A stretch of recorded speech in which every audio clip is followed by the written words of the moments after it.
Narito na naman tayo para sa isang napaka-sweet at nakakakilig na love story nila Kalingap Edu at Ate Viancy. Tulad mo ay aking makilala. Sa pagpapatuloy ng ating love story ay dumayo nga ang Kalingap team at si Kalingap Edu at Viancy sa Albay. Sila ay mag-explore dito kasama ang buong team at ito nga ay napaka-exciting para sa lahat. Kinagabihan nga ay pagkatapos nilang kumain ay nagdako na sila sa kanilang pupuntahan or tutulugan. Nagulat naman si Kalingap Rab sa dala ni Viancy dahil ang kanyang bag ay parang puputok na sa laman. Kaya pala ganoon dahil sinabi pala sa kanya ni Kalingap Edu na for 3 days daw silang mamamalagi sa Albay. Ngunit sa hindi sinasadya, baka hindi alam ni Kalingap Edu na overnight lang naman pala sila doon. Kaya hindi rin naman nagalit si Viancy dahil parang biro lamang ito sa kanya at hindi naman daw ito sinasadya ni Kalingap Edu. Kaya nag-enjoy pa rin sila. 3 days lang. Kaya pala daming dala.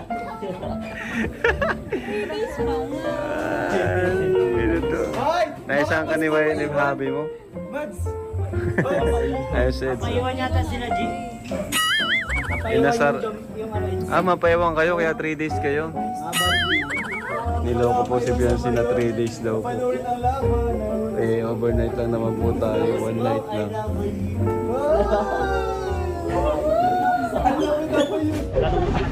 Alright, dito na po kami. Hi po. Hi po. Thank you. May anak na ako pagpunta ko dito. Pumunta lang Albay. Kinabukasan nga ay nakita natin ang mga Kalingap team na bihis dahil ito na nga ang araw na mag-iikot sila sa paligid ng Mount Mayon. Kaya naman excited ang lahat at napakaganda rin naman ng panahon nun kaya masaya talagang gumala-gala. Nakakatuwa dahil sikat na talaga ang Kalingap team. Kahit nasa Albay sila which is malayo sa kanilang lugar ay marami pa rin nakakakilala sa kanila at mga nagpapapicture. Pagkatapos noon ay gumala na si Kalingap Edu at Viancy nang sila lamang. Ngunit sa hindi inaasahan ay sumama pala sa kanila ang anak ng isa sa Kalingap team kaya ito ay sinama nila sa kanilang paglalakad at mukha talaga silang happy family. Nakakatuwa dahil mukha silang isang pamilya at bagay na bagay at may chemistry talaga silang dalawa sa isa't isa. Ng puso.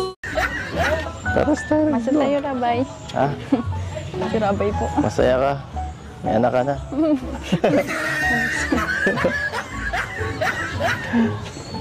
Anong feeling ha? Anong feeling first time mo dito? Masaya po syempre. Ganda no? Excited kung ano magpa-picture dyan. Picture sa dito tayo? Wala eh. Malabo pa rin eh. Hindi kita yung word. Yung anak mo, alagaan mo. Nagwawala na oh. Yan. Masama gusto nito. Kulit mo ito. Batang to.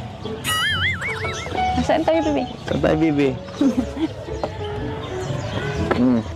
No, kunin ko muna siya para makabilo kayo. Sige lang. Para naman ma-enjoy nyo yung panito. Makikita natin kung gaano talaga kasanay na sanay sa paghahalaga ng bata si Viancy dahil dahan-dahan lamang ito at talagang inaalagaan nito sa bawat hakbang.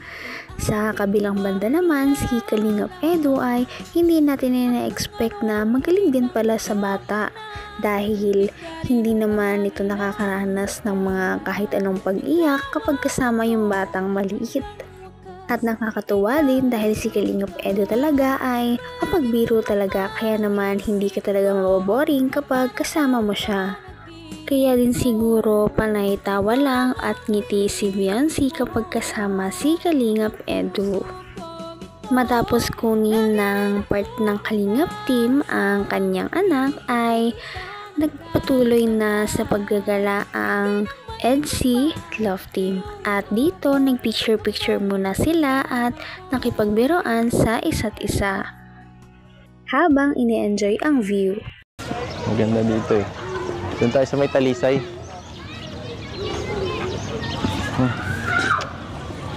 Tuwan-tuwa ka. Tawa ka ng tao. Hindi mo naiiwasang kiligin. Hindi na. Inaalala po ako dito, kayo po, wala. First time mo dito, may naalala ka agad. Napanood ko po. Yun na po. Napanood mo? Ako, wala ko naalala. Ito, maalala ko. Gusto mag-tiktok ka dito. Dito po yun, oh, sa lugar na to. Sa lugar na yan. Ano ba yun? Hindi ko alam. Hindi ko na alam. Okay po. Okay? Hindi na alala. Hindi na. Okay na ako. Ang tagal na yun, nakalimutan ko na yun. Naku, parang medyo nagtatampo pa si wifey kay hubby niya dahil naalala niya daw na may mga vlog siyang napanood na nandyan sila sa Albay at iba ang kasama ni Kalingap Edu.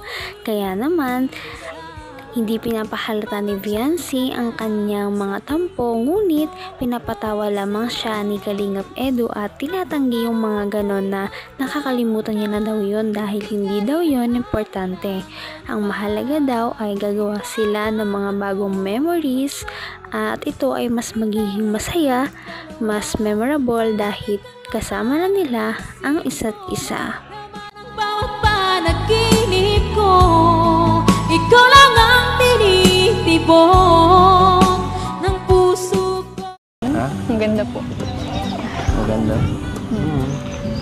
Sobra. Lapit tayo. Lapit-lapit tayo. Tara dito. Tara dito. Tara dito. Tingnan mo mabuti. Ganda, di ba? Eh, medyo na ano na. Medyo nawawala-wala na yung ulat.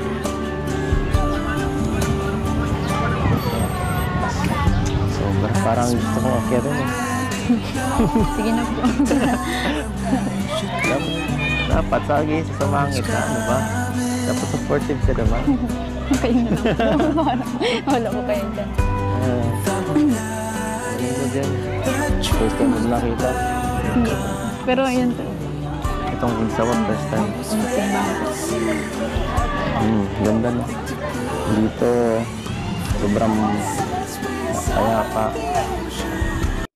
Kahit pa hindi ito ang first time ng bawat isa na makapunta noon sa harap ng mayon ay talagang nakakatawa silang panoorin dahil na-enjoy pa rin nila ang view dahil nga mas maganda na ito na sila ng dalawa ang magkasama ngayon na pumunta doon. Maliban doon ay nakakatuwa dahil pareho pa talaga sila ng suot.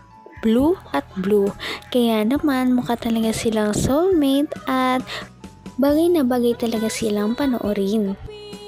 Buti na lamang at ilang beses ang nakapunta dito si Kalingap Edu kaya naman alam niya kung saan talaga ang mga spot na magandang puntahan na magkakaroon ka ng better view at pagtingin sa Mount Mayon. Nagpahangin lamang sila at nag-uusap. Anong feeling na kasama mo ako dito ngayon? Siyempre po masaya din. Masaya ka? Kaya po. Anong pakiramdam ko na nakabalik po kayo dito. Tapos iba ang kasama. Kasama. Mas ano? Okay. Okay na okay. Ikaw pa. Hindi lalong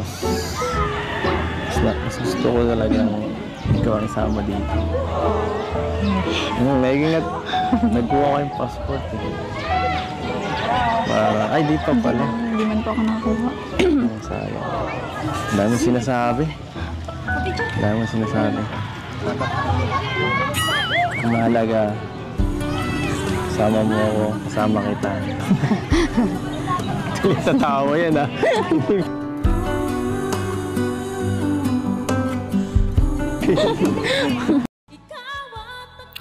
Nakakatuwa talaga dahil parang nagpaparamdam na rin si Viancy ng kanyang tunay na nararamdaman kay Kalingap Edu dahil sinisingit niya na palagi na baka may iba siyang kasama nung pumunta siya dito dahil ito nga ang napapanood niya sa mga ibang vlogs ng Kalingap team noon.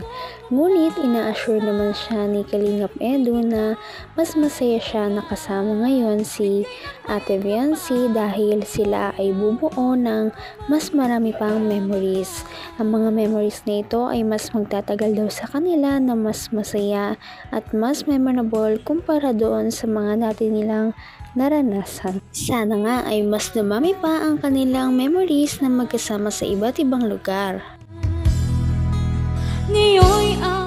Kaya naman, sana ipatuloy natin silang suportahan at mahalin si Viancy, si Kalingap Edu at ang Kalingap team. Yun lamang at maraming salamat sa panonood. Abangan natin kung magkakatuluyan ba talaga si Kalingap Edu at Viancy. Hanggang sa muli. Bye! Ngayon'y abot